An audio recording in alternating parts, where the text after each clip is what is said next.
Hi everyone, welcome back to Dinner and Sugar. Right now I'm about to make a dipping sauce for our egg rolls, and I'm going to call this dipping sauce the day duck sauce died.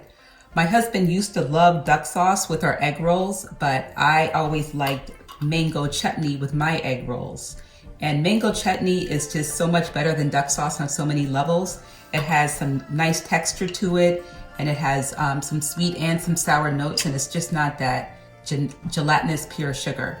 So in my bowl, I have a little bit of garlic, maybe 1 clove, and I just have that finely ground. And to that, I'm going to add some of this mango chutney.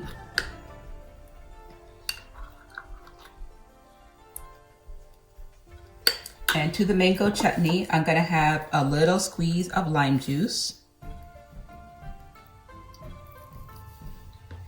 And after the lime juice, a little bit of soy sauce. You can put as much soy as you like. I'm not a huge fan of soy. And how about some red pepper flakes?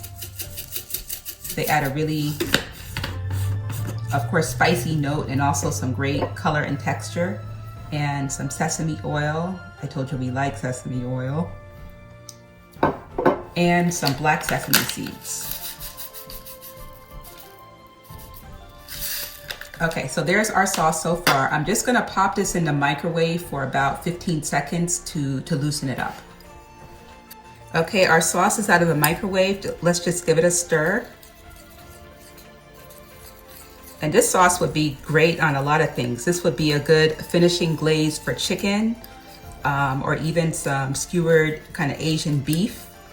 And I suggest that you try my hack, because I think that duck sauce is just kind of a one-note flavor. I really don't like the texture, and this is just gonna be so much better, I guarantee. Try the day duck sauce died dipping sauce.